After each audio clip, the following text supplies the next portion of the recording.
Учусь стойки на руках. 10-й день. Продолжаем.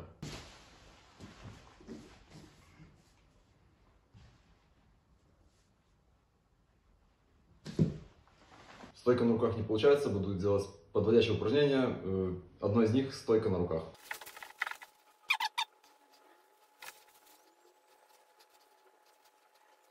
Второе подводящее упражнение — отжимание на руках.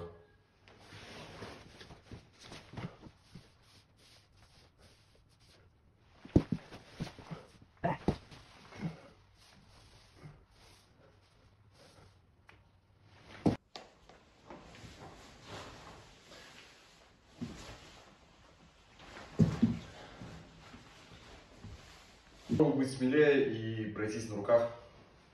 Не очень, конечно, хочется. Предыдущие опыты были вообще неприятные.